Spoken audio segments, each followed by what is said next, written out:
سورة التوبة. براءة من الله ورسوله إلى الذين عاهدتم من المشركين فسيحوا في الأرض 4 أشهر واعلموا أنكم غير معجز الله وأن الله مخزي الكافرين. وأذان من الله ورسوله إلى الناس يوم الحج الأكبر أن الله بريء من المشركين ورسوله فإن تبتم فهو خير لكم وإن توليتم فاعلموا أنكم غير معجز الله وبشر الذين كفروا بعذاب أليم. إلا الذين عاهدتم من المشركين ثم لم ينقصوكم شيئا ولم يظاهروا عليكم أحدا فأتموا إليهم عهدهم إلى مدتهم إن الله يحب المتقين. فإذا انسلخ الأشهر الحرم فاقتلوا المشركين حيث وجدتموهم وخذوهم واحصروهم واقعدوا لهم كل مرصد فإن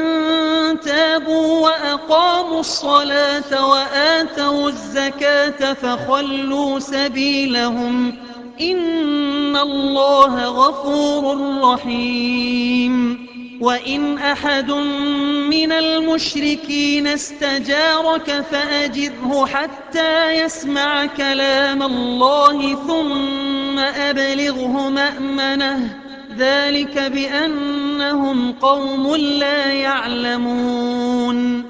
كيف يكون للمشركين عهد عند الله وعند رسوله إلا الذين عاهدتم عند المسجد الحرام فما استقاموا لكم فاستقيموا لهم إن الله يحب المتقين. كيف وإن يظهروا عليكم لا يرقبوا فيكم إلا ولا ذمة يرضونكم بأفواههم وتأبى قلوبهم وأكثرهم فاسقون. اشتروا بآيات الله ثمنا قليلا فصدوا عن سبيله إنهم ساء ما كانوا يعملون. لا يرقبون في مؤمن إلا ولا ذمة وأولئك هم المعتدون. فإن تابوا وأقاموا الصلاة وآتوا الزكاة فإخوانكم في الدين ونفصل الآيات لقوم يعلمون. وإن نكثوا أيمانهم من بعد عهدهم وطعنوا في دينكم فقاتلوا أئمة الكفر إنهم لا أيمان لهم لعلهم ينتهون. ألا تقاتلون قوما نكثوا أيمانهم وهموا بإخراج الرسول وهم بدؤوكم أول مرة أتخشونهم فالله أحق أن تخشوه إن كنتم مؤمنين. قاتلوهم يعذبهم الله بأيديكم ويخزهم وينصركم عليهم ويشف صدور قوم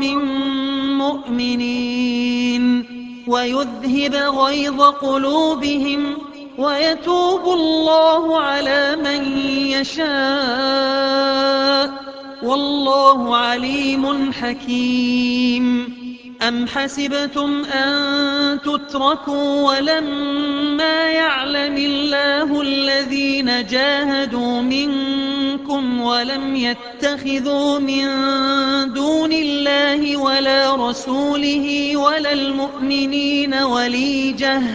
والله خبير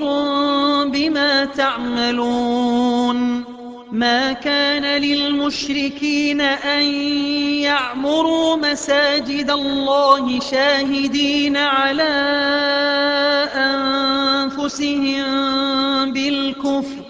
أولئك حبطت أعمالهم وفي النار هم خالدون. إنما يعمر مساجد الله من آمن بالله واليوم الآخر وأقام الصلاة وآتى الزكاة ولم يخش إلا الله فعسى أولئك أن يكونوا من المهتدين. أجعلتم سقاية الحاج وعمارة المسجد الحرام كمن آمن بالله واليوم الآخر وجاهد في سبيل الله لا يستوون عند الله والله لا يهدي القوم الظالمين.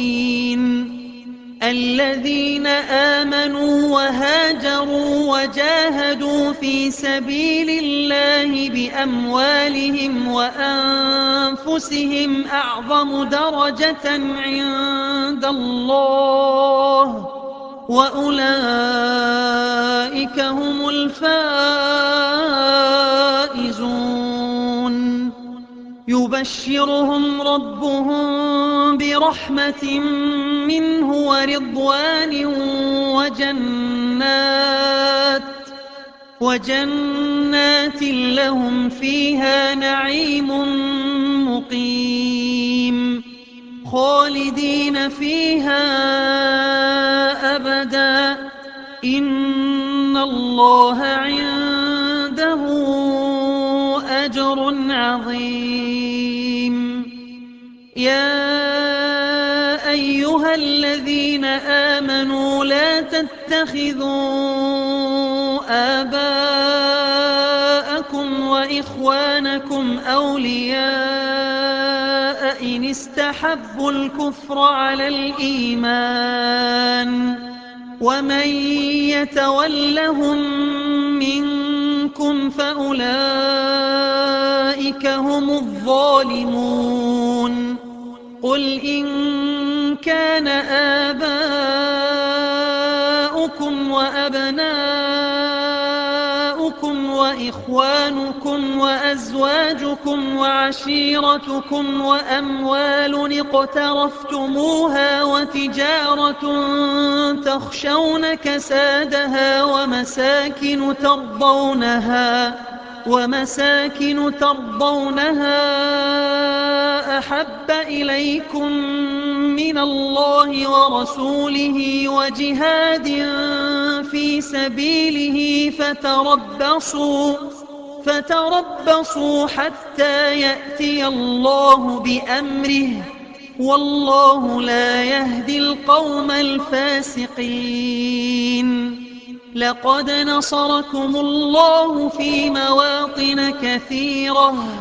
ويوم حنين إذ أعجبتكم كثرتكم فلم تغن عنكم شيئا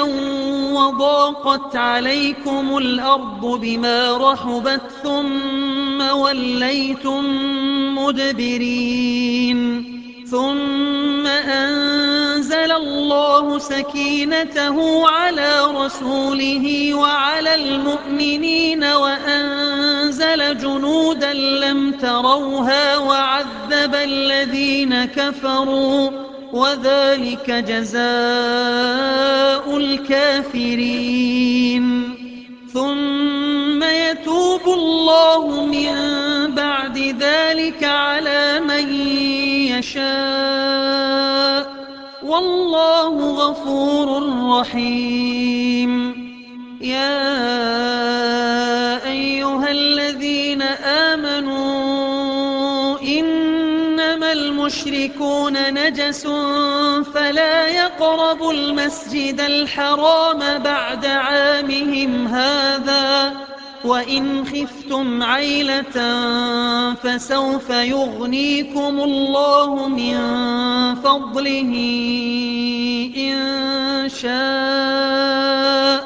إن الله عليم حكيم.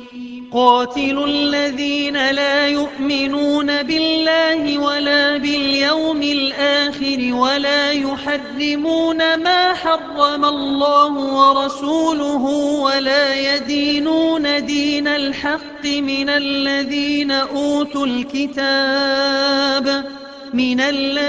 أوتوا الكتاب حتى يعطوا الجزية عن يد وهم صاغرون. وقالت اليهود عزير ابن الله وقالت النصارى المسيح ابن الله ذلك قولهم بأفواههم يضاهئون قول الذين كفروا من قبل قاتلهم الله أنى يؤفكون. اتخذوا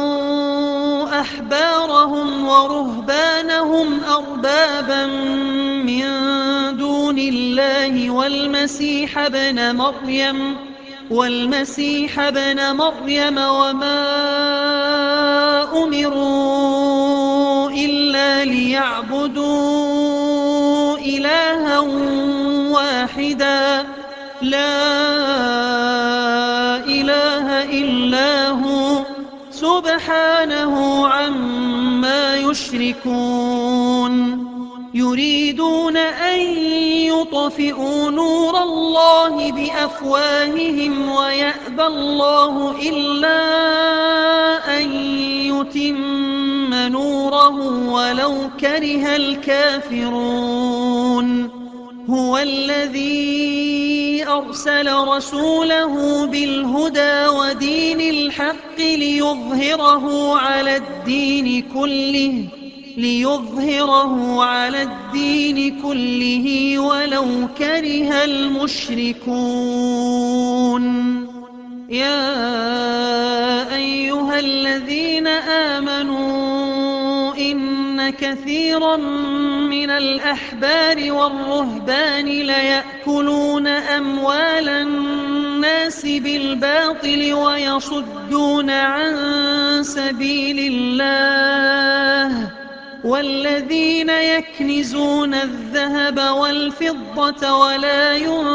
ينفقونها في سبيل الله فبشرهم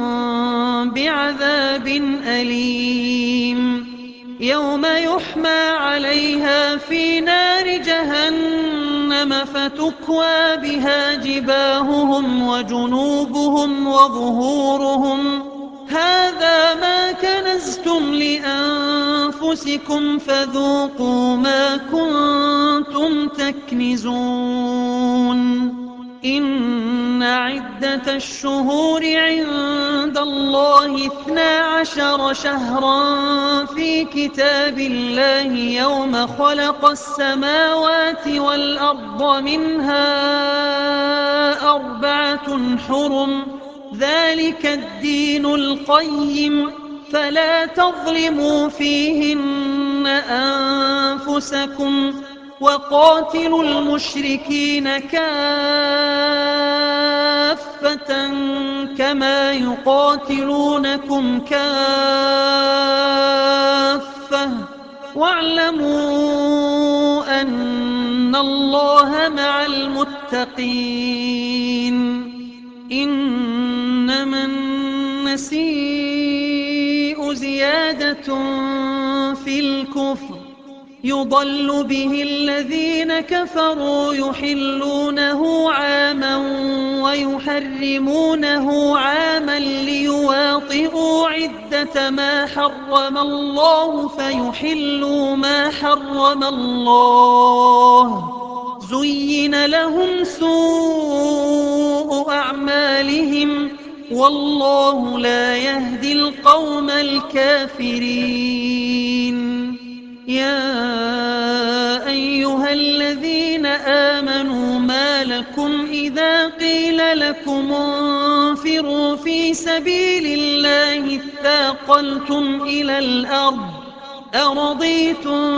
بالحياة الدنيا من الآخرة فما متاع الحياة الدنيا في الآخرة إلا قليل إلا تنفروا يعذبكم عذابا أليما ويستبدل قوما غيركم ولا تضروه شيئا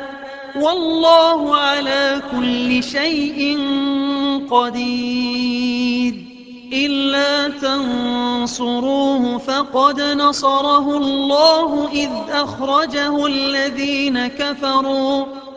أخرجه الذين كفروا ثاني اثنين إذ هما في الغار إذ يقول لصاحبه لا تحزن إن الله معنا فأنزل الله سكينته عليه وأيده بجنود لم تروها وجعل كلمة الذين كفروا السفلى وكلمة الله هي العليا والله عزيز حكيم. انفروا خفافا وثقالا وجاهدوا بأموالكم وأنفسكم في سبيل الله ذلكم خير لكم إن كنتم تعلمون. لو كان عرضا قريبا وسفرا قاصدا لاتبعوك ولكن بعدت عليهم الشقة وسيحلفون بالله لو استطعنا لخرجنا معكم يهلكون أنفسهم والله يعلم إنهم لكاذبون. عفى الله عنك لم أذنت لهم حتى يتبين لك الذين صدقوا وتعلم الكاذبين. لا يستأذنك الذين يؤمنون بالله واليوم الآخر أن يجاهدوا بأموالهم وأنفسهم والله عليم بالمتقين.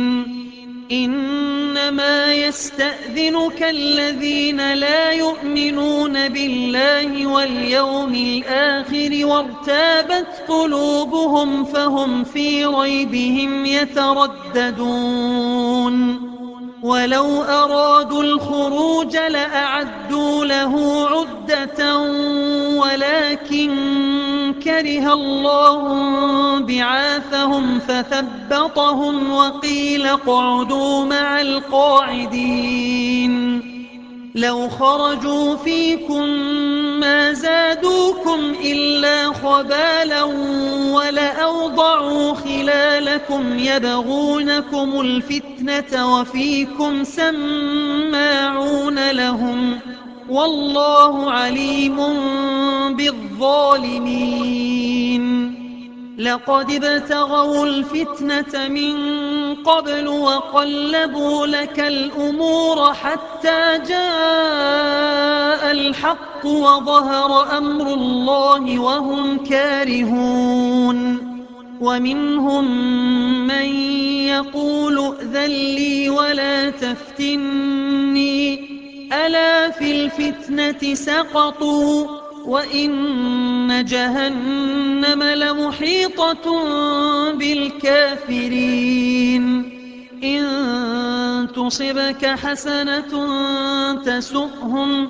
وإن تصبك مصيبة يقولوا قد أخذنا أمرنا من قبل ويتولوا وهم فرحون قل لن يصيبنا إلا ما كتب الله لنا هو مولانا وعلى الله فليتوكل المؤمنون قل هل تربصون بنا إلا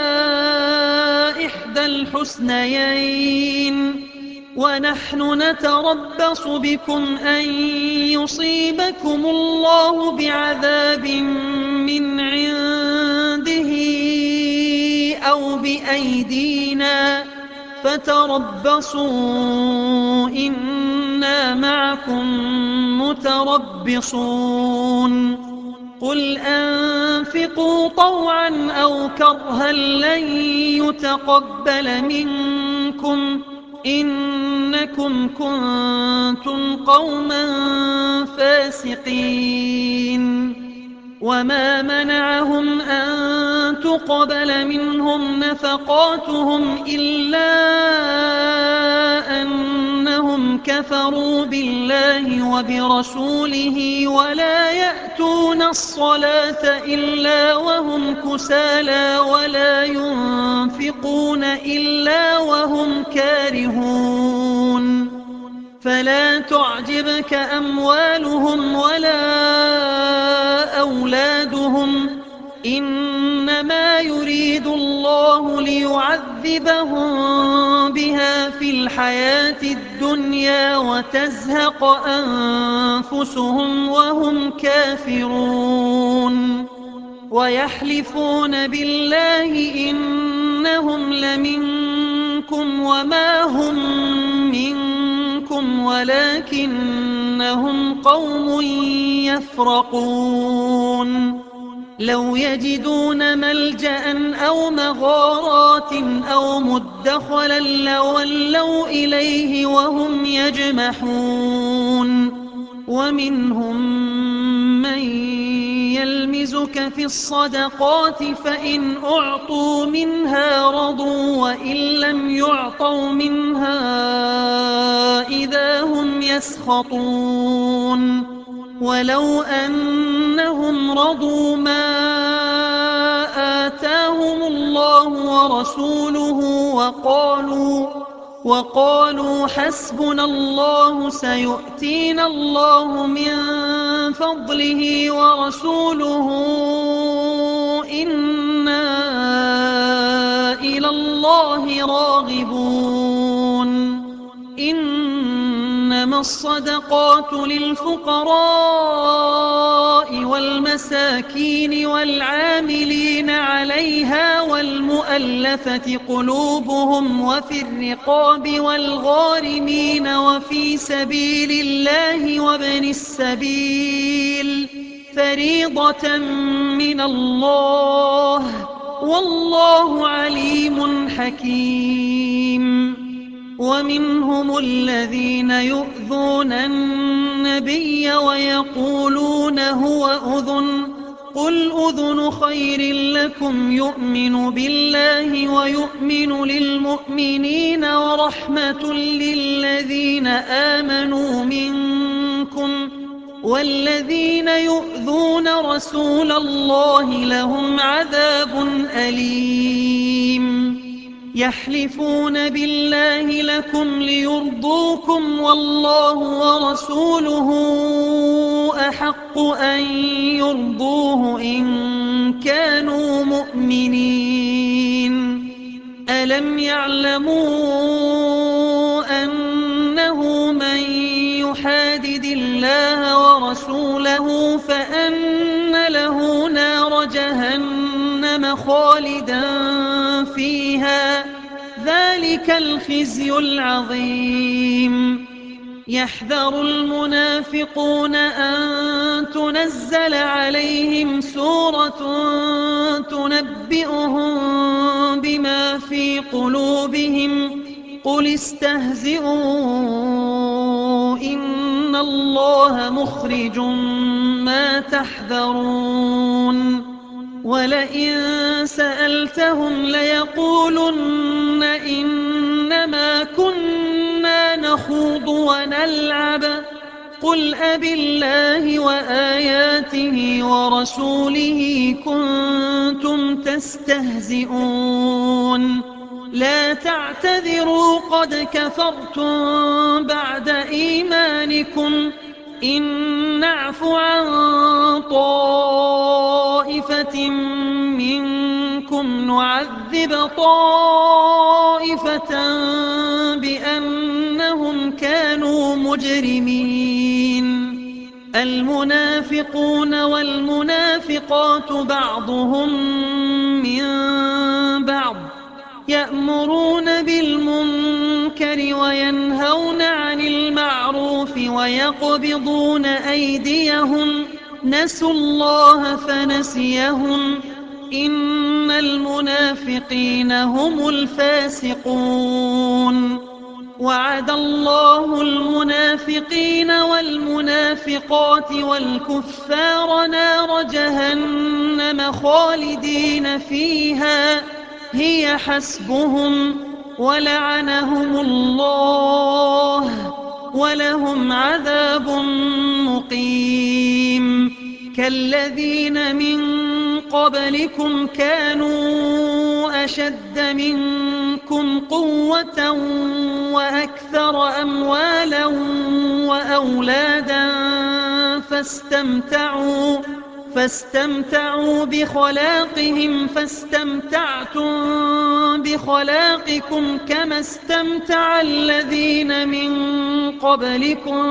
بخلاقهم وخضتم كالذي خاضوا أولئك حبطت أعمالهم في الدنيا والآخرة وأولئك هم الخاسرون ألم يأتهم نبأ الذين من قبلهم قوم نوح وعاد وثمود وقوم إبراهيم وأصحاب مدين والمؤتفكات أتتهم رسلهم بالبينات فما كان الله ليظلمهم ولكن كانوا أنفسهم يظلمون والمؤمنون والمؤمنات بعضهم أولياء بعض يأمرون بالمعروف وينهون عن المنكر ويقيمون الصلاة ويؤتون الزكاة ويطيعون الله ورسوله أولئك سيرحمهم الله إن الله عزيز حكيم وعد الله المؤمنين والمؤمنات جنات تجري من تحتها الأنهار خالدين فيها ومساكن طيبة في جنات عدن ورضوان من الله أكبر ذلك هو الفوز العظيم يا أيها النبي جاهد الكفار والمنافقين واغلظ عليهم ومأواهم جهنم وبئس المصير يحلفون بالله ما قالوا ولقد قالوا كلمة الكفر وكفروا بعد إسلامهم وهموا بما لم ينالوا وما نقموا إلا أن أغناهم الله ورسوله من فضله فإن يتوبوا يك خيرا لهم وإن يتولوا يعذبهم الله عذابا أليما في الدنيا والآخرة وما لهم في الأرض من ولي ولا نصير. ومنهم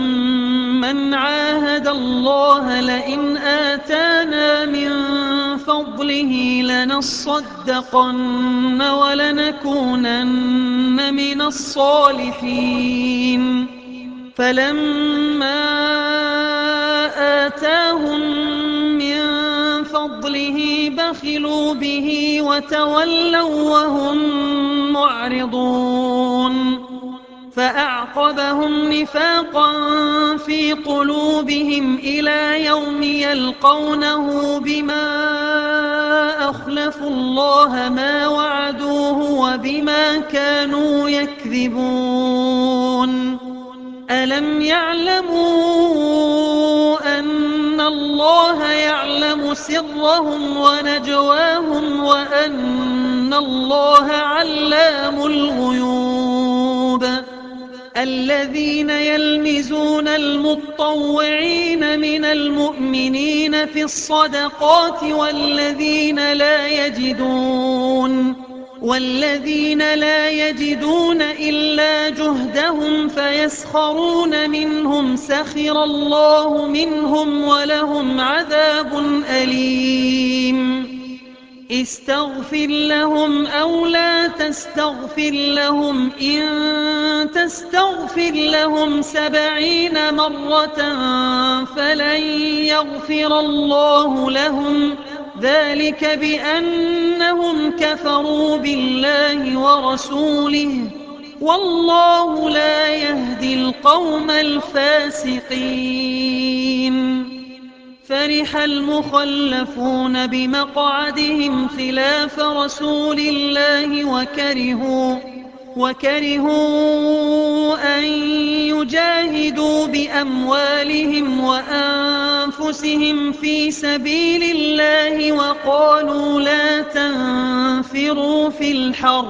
قل نار جهنم أشد حرا لو كانوا يفقهون. فليضحكوا قليلا وليبكوا كثيرا جزاء بما كانوا يكسبون. فإن رجعك الله إلى طائفة منهم فاستأذنوك للخروج فقل لن تخرجوا معي أبدا ولن تقاتلوا معي عدوا إنكم رضيتم بالقعود أول مرة فاقعدوا مع الخالفين. ولا تصل على أحد منهم مات أبدا ولا تقم على قبره إنهم كفروا بالله ورسوله وماتوا وهم فاسقون. ولا تعجبك أموالهم وأولادهم إنما يريد الله أن يعذبهم بها في الدنيا وتزهق أنفسهم وهم كافرون. وإذا أنزلت سورة أن آمنوا بالله وجاهدوا مع رسوله استأذنك أولو الطول منهم وقالوا ذرنا نكن مع القاعدين. رضوا بأن يكونوا مع الخوالف وطبع على قلوبهم فهم لا يفقهون. لكن الرسول والذين آمنوا معه جاهدوا بأموالهم وأنفسهم وأولئك لهم الخيرات وأولئك هم المفلحون. أعد الله لهم جنات جنات تجري من تحتها الأنهار خالدين فيها، ذلك الفوز العظيم. وجاء المعذرون من الأعراب ليؤذن لهم، وقعد الذين كذبوا الله ورسوله، سيصيب الذين كفروا منهم عذاب أليم. ليس على الضعفاء ولا على المرضى ولا على الذين لا يجدون ما ينفقون حرج إذا نصحوا لله ورسوله، ما على المحسنين من سبيل، والله غفور رحيم. ولا على الذين إذا ما أتوك لتحملهم قلت لا أجد ما أحملكم عليه تولوا وأعينهم تفيض من الدمع حزنا ألا يجدوا ما ينفقون. إنما السبيل على الذين يستأذنونك وهم أغنياء، رضوا بأن يكونوا مع الخوالف وطبع الله على قلوبهم فهم لا يعلمون. يعتذرون إليكم إذا رجعتم إليهم، قل لا تعتذروا لن نؤمن لكم قد نبأنا الله من أخباركم، وسيرى الله عملكم ورسوله ثم تردون إلى عالم الغيب والشهادة فينبئكم بما كنتم تعملون. سيحلفون بالله لكم إذا انقلبتم إليهم لتعرضوا عنهم، فأعرضوا عنهم إنهم رجس ومأواهم جهنم جزاء بما كانوا يكسبون. يحلفون لكم لترضوا عنهم، فإن ترضوا عنهم فإن الله لا يرضى عن القوم الفاسقين. الأعراب أشد كفرا ونفاقا وأجدر ألا يعلموا حدود ما أنزل الله على رسوله، والله عليم حكيم. ومن الأعراب من يتخذ ما ينفق مغرما ويتربص بكم الدوائر، عليهم دائرة السوء، والله سميع عليم. ومن الأعراب من يؤمن بالله واليوم الآخر ويتخذ ما ينفق قربات عند الله وصلوات الرسول، ألا إنها قربة لهم، سيدخلهم الله في رحمته، إن الله غفور رحيم. والسابقون الأولون من المهاجرين والأنصار والذين اتبعوهم بإحسان رضي الله عنهم ورضوا عنه، وأعد لهم جنات تجري تحتها الأنهار خالدين فيها أبدا،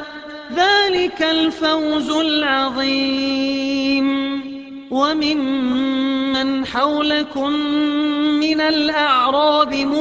منافقون، ومن أهل المدينة مردوا على النفاق لا تعلمهم، نحن نعلمهم، سنعذبهم مرتين ثم يردون إلى عذاب عظيم وآخرون اعترفوا بذنوبهم خلطوا عملا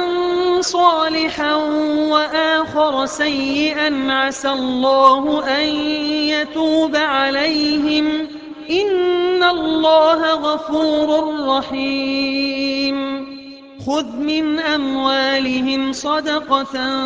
تطهرهم وتزكيهم بها وصل عليهم إن صلاتك سكن لهم والله سميع عليم ألم يعلموا أن الله هو يقبل التوبة عن عباده ويأخذ الصدقات وأن الله هو التواب الرحيم وقل اعملوا فسيرى الله عملكم ورسوله والمؤمنون وستردون إلى عالم الغيب والشهادة فينبئكم بما كنتم تعملون وآخرون مرجون لأمر الله إما يعذبهم وإما يتوب عليهم والله عليم حكيم والذين اتخذوا مسجدا ضرارا وكفرا وتفريقا بين المؤمنين وإرصادا لمن حارب الله ورسوله من قبل وليحلفن إن أردنا إلا الحسنى والله يشهد إنهم لكاذبون لا تقم فيه أبدا لمسجد أسس على التقوى من أول يوم أحق أن تقوم فيه رجال يحبون أن يتطهروا والله يحب المطهرين أفمن أسس بنيانه على تقوى من الله ورضوان خير أم من أسس بنيانه على شفا جرف هار فانهار به في نار جهنم والله لا يهدي القوم الظالمين لا يزال بنيانهم الذي بنوا ريبة في قلوبهم إلا أن تقطع قلوبهم والله عليم حكيم إن الله اشترى من المؤمنين أنفسهم وأموالهم بأن لهم الجنة يقاتلون في سبيل الله فيقتلون ويقتلون وعدا عليه حقا في التوراة والإنجيل والقرآن ومن أوفى بعهده من الله فاستبشروا ببيعكم الذي بايعتم به وذلك هو الفوز العظيم التائبون العابدون الحامدون السائحون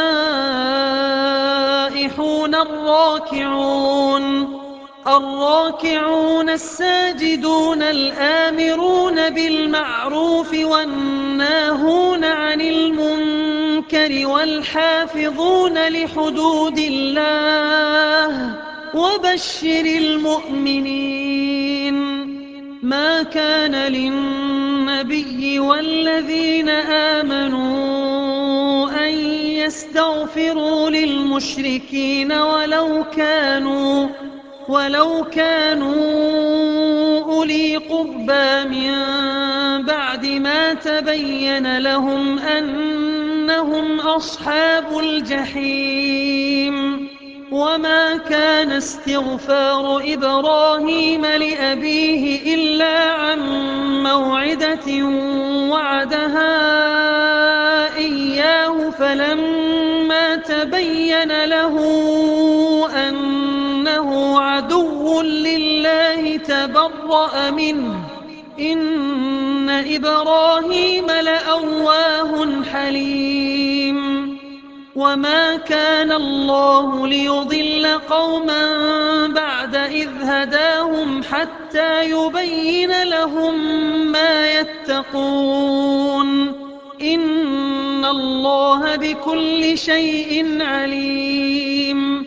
إن الله له ملك السماوات والأرض يحيي ويميت وما لكم من دون الله من ولي ولا نصير لقد تاب الله على النبي والمهاجرين والأنصار الذين اتبعوه في ساعة العسرة من بعد ما كاد يزيغ قلوب فريق منهم ثم تاب عليهم إنه بهم رءوف رحيم وعلى الثلاثة الذين خلفوا حتى إذا ضاقت عليهم الأرض بما رحبت وضاقت عليهم أنفسهم وظنوا أن لا ملجأ من الله إلا إليه ثم تاب عليهم ليتوبوا إن الله هو التواب الرحيم يا أيها الذين آمنوا اتقوا الله وكونوا مع الصادقين ما كان لأهل المدينة ومن حولهم من الأعراب أن يتخلفوا عن رسول الله ولا يرغبوا بأنفسهم عن نفسه ذلك بأنهم لا يصيبهم ظمأ ولا نصب ولا مخمصة في سبيل الله ولا يطعون موطئا يغيظ الكفار ولا ينالون من عدو نيلا إلا كتب لهم به عمل صالح إن الله لا يضيع أجر المحسنين ولا ينفقون نفقة صغيرة ولا كبيرة ولا يقطعون واديا إلا كتب لهم ليجزيهم الله أحسن ما كانوا يعملون وما كان المؤمنون لينفروا كافة فلولا نفر من كل فرقة منهم طائفة ليتفقهوا في الدين ولينذروا قومهم إذا رجعوا إليهم لعلهم يحذرون يا أيها الذين آمنوا قاتلوا الذين يلونكم من الكفار وليجدوا فيكم غلظة واعلموا أن الله مع المتقين وإذا ما أنزلت سورة فمنهم من يقول أيكم زادته هذه إيمانا فأما الذين آمنوا فزادتهم إيمانا وهم يستبشرون وأما الذين في قلوبهم مرض فزادتهم رجسا إلى رجسهم وماتوا وهم كافرون أولا يرون أنهم يفتنون في كل عام مرة أو مرتين ثم لا يتوبون ولا هم يذكرون وإذا ما أنزلت سورة نظر بعضهم إلى بعض هل يراكم من أحد ثم انصرفوا صرف الله قلوبهم بأنهم قوم لا يفقهون لقد جاءكم رسول من أنفسكم